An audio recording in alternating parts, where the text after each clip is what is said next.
હનુમાનજી જેવી દાસત્વ ભક્તિની વાત કરી સ્વામી એમનો. પ્રેમાનંદ સ્વામી જે કીર્તન ગાયું એ અદ્ભુત કીર્તન છે. ભગવાન સ્વામિનારાયણ સિવાય કોઈ બીજી ઈચ્છા નહીં. કીર્તનના ભાવની અંદર તમે જુઓ તો હમકો એક સહેજાનંદ ભાવે, દૂસરો ન ભાવે. ભગવાન સિવાય કોઈ વસ્તુ આ દુનિયામાં ગમે નહીં. ગતલેલી સારી હોય, રૂપાળી હોય, જે હનુમાનજીએ 9 લાખનો હાર તોડી નાખ્યોની વાત કરી સ્વામી વિવેકાનંદની, એને રામ સિવાય કોઈ વસ્તુ જ ગમે નહીં.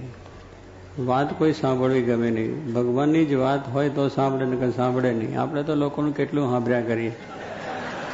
વાત કરીએ સહેજાનંદ સ્વામી પણ વાતો બીજી ઘણી સાંભળી લઈએ કે અમે તો ભગવાન ખરેખરા ભગવાનના ભક્ત છે, સેવક છે, બધી વાત કરી પણ સાંભળીએ બીજું. હનુમાનજીને કોઈને સાંભળવું જ ગમતું નહીં.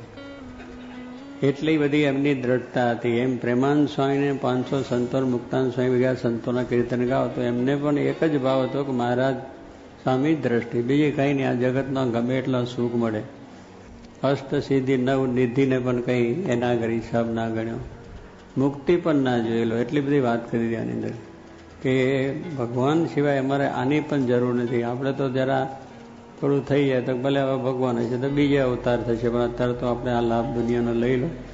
તો એમને સમજાયું છે કે આ જે મળ્યા છે એ જ વસ્તુ સાચી છે, એને જ રાજી કરવાના છે, એને જ પ્રસન્ન કરવાના છે, એનું જ ગમતું કરવું છે. એક જ કે એની જે ઈચ્છા, એની જે મરજી, એની રુચિ છે એ જ કરવું છે. એવી એક દ્રઢતા સાથે આ વાત છે અને કરી બતાવ્યું છે સંતો બધાએ કે ભગવાન જ રાજી, કેમ એક જ નજર રાખી શ્રીજી મહારાજ સામે.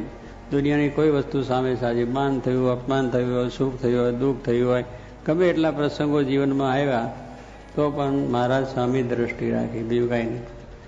કારણ કે એ જ વસ્તુ સાચી છે. એમના જીવમાં એક ભગવાન પરની દ્રષ્ટા થઈ ગઈ.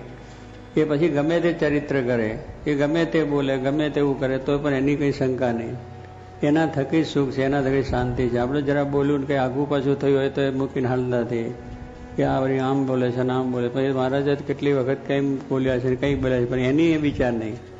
મહારાજ એટલે મહારાજ, એમાં કંઈ બીજો ભાગ ત્યાગ કરવાનો હોય નહીં. સાકરનું નારિયેળ કે મહારાજ એટલે મહારાજની અંદર સર્વ પ્રકારની દિવ્યતા, એ સર્વ કરતા સર્વોપરી એ વસ્તુ દ્રઢ એમના જીવનમાં હતી.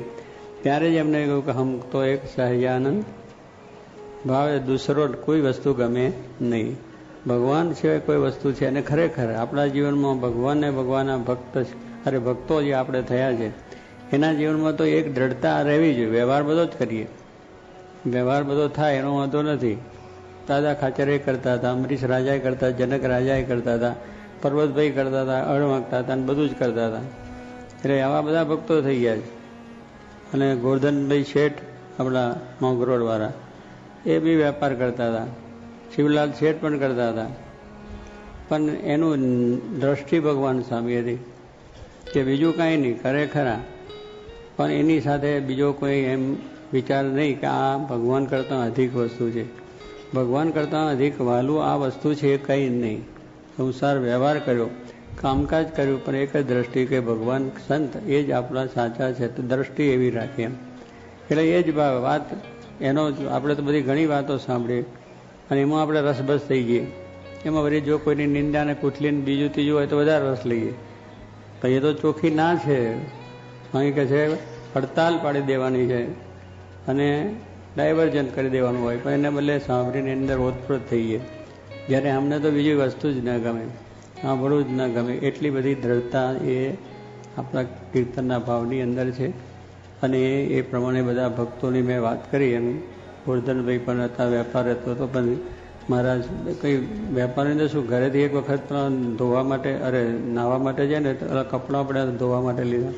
એટલે છોકરું હતું જે ત્યાં પડેલું હતું તેને ખભે નાખી દીધા. પછી ગોરધનભાઈ શું કરો તો કે આ કપડું છે ધોવા જવું હતું. એટલે કપડું નહીં, છોકરું છે, સમજતો કરો.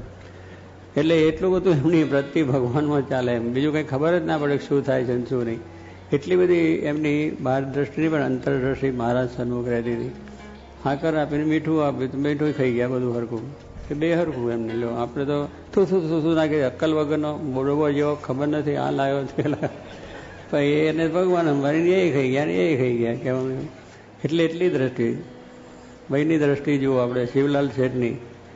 એમના સાડી છે, થાળી પીરસતા હતા. દરરોજ આવેલા ઘરે એટલે જમવા બેસે ને તરત પીરસે. મહિનો એક થાય પછી જોયું, ઊંચું જોયું આમ કે પેલું થાળીમાં જરા વધારે પડી ગયું એટલે જરા ઊંચી દ્રષ્ટિ કે વધારે પડ્યું એટલે પછી કહો તમે ક્યાં રહ્યા? તો કે 6 મહિનાથી તમારી થાળી પીરસ્યું. 6 મહિનાથી હોમું જોયું નથી. લ્યો અને આપણે કેટલું જોઈએ, ગામમાં બધા ફરી આવીએ, કોને ત્યાં કોણ આવ્યું છે, શું છે ને કામ છે, બધું પાછું એ જોઈ આવીએ. એટલે આપણી દ્રષ્ટિ આ છે. તારે જો એને ભગવાનની દ્રષ્ટિ, ક્રિયા બધી કરે છે પણ દ્રષ્ટિ એ છે. દૈત્રી એ છે, પોતે ધ્યાન કરે તો ધ્યાનની અંદર પણ બધું જ બારીને ભસ્મ કરે. બધું બારીને એટલે શું? વેપાર, ધંધો, સગા વાલા, પોતાનું મકાન છે, દુકાન છે, બધું બારી નાખી અને રાખ કરી અને રાખની ઉપર ટાઢી વાળી છે ને, ટાઢી વાળવા કેટલા જતા છે. આ જવાનિયા છોકરાને ખબર ના પડે પણ આ ડોહા બધા ખબર પડે કે જે આપણે અગ્નિ સંસ્કાર કરે ને પછી બીજાડે એને રાખને ભેગી કરી લે અને અસ્થિ લઈ લઈને પછી ટાઢી વાળવા પાણી છાંટીને એક મોટલું ઉપર મૂકે. એટલે એ ટાઢી વારવાની વાત. એમ એ બધું બારી કરી અને એની રખ્યા ઉપર બેસી અને મહારાજનું ધ્યાન કરે.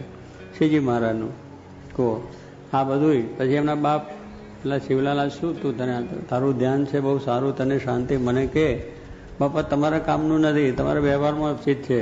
આ થયું ને તે થયું ને તે થયું, સવારથી સાંજ સુધી એનું જ છે. આ તો બધું બારીને ભસ્મ કરવું પડે. કે શું કરે? કે આ બધું આવું કરું છું. આપણું ઘર છે, બહાર છે, કુટુંબ છે, પરિવાર છે, પૈસા ટકા, વેપાર ધંધો બધો બાળી નાખવું અને પછી એ બધું બાળીને રખ્યા કરીને ટાઢી વાળીને ઉપર બેવું છે અને ભગવાનનું ધ્યાન કરવું. એ સિવાય તારી પાસે રાખ, આ બધું બાળી નાખાય. ઘર છે, બહાર છે, આ બધું પૈસા ટકા, આપણા વેપાર ધંધો. શિવલાલ કે બાર્યા વગર છૂટકો નથી. આજે નહીં બારો તો જ્યારે મરશો ત્યારે બરશે. બરવાનું તો છે જ. તમે આજે નહીં બારો તો બરવાનું છે. પણ એ જ્ઞાને કરીને બારવાની વાત હતી. એમને બારતા નહોતા. એ બધા છોકરા રહેતા, ઘરે ચાલતું, વેપાર ચાલતો, બધું જ દરરોજ કરતા, પણ દરરોજ એની રખ્યા કરી નાખતા હતા. એટલે એમાં આસક્તિ જ ના રહે કોઈ જાતની. કામ ચાલ્યા કરે પણ એની અંદરની જે આમ ભગવાનને જેવો પ્રેમ કે આસક્તિ એમાં ના થાય. એ ભગવાન સામે દ્રષ્ટિ કે જે કંઈ કરવાનું છે એ આ છે. આના સિવાય કોઈ આપણો ઉદ્ધાર આ જગતની અંદર છે નહીં.